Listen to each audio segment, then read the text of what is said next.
What is the storyline this week? Does it continue to be the shoulder? It's going to be the shoulder, and then nobody's talking about the oblique because obviously Sam Darnold's played through that oblique already. But at the same time, it depends on who you want to listen to. I believe that Drake Maye hurt his shoulder during that Broncos win. But if you listen to Drake Maye, he said he's been battling this shoulder. It's just wear and tear throughout the season. So if you want to say Sam Darnold's played through the oblique and you want to listen to Drake Maye, you could say Drake Maye's played through the shoulder as well. It hasn't been the best Drake Maye play we've ever seen. But at the same time, we've seen that he can get out there. Which quarterback has more pressure, Darnold or Maye? Drake Maye by a wide margin. Nobody expects anything from Darnold.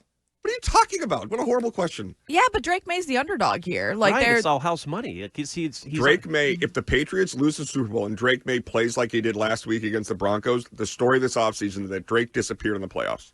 And that everybody was right that he played an easy schedule. Yep. He kind of puffed up his stats against the Jets twice a year and had a perfect passer rating against them. And then when he actually played legitimate playoff teams, he couldn't show up and couldn't play. This is why Shine is worried about the shoulder, because I think he's trying to hedge his bets. He just wants to blame the shoulder injury as significant if Drake doesn't perform and loses. Kind of like before the year when Shine would only say 20 touchdowns was the peak.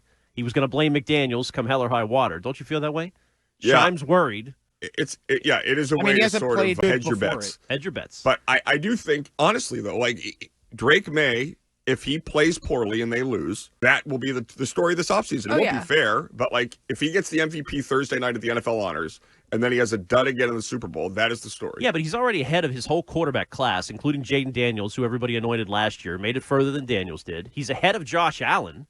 So how can you really rip Drake Maye even if he's putrid? It's because the national storyline is that it was a soft schedule, that he had an easy road to get there. I agree. I don't like that. Our weekend show, I brought up Darnold I said we were ranking the quarterbacks left. This was like in the wild card round. And I mentioned Darnold, and you yelled at me. And the text line was like, Darnold, you idiot. How would you put him in the top half? But he has looked good so far. But if he has one bad game, he goes back to that crop. You know what the secret to success, Courtney, in life is? Low expectations.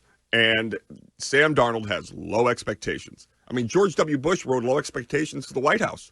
Sam Darnold this weekend will be only the story if he leads the Seahawks to a Super Bowl championship. It is not going to be Drake Maye on Thursday. Is that the NFL Honors? Thursday night, yeah. He will be, I think, awarded the MVP. So you do? Yeah. And so I think Stafford will be the player of the year or whatever, and Maye will be the MVP.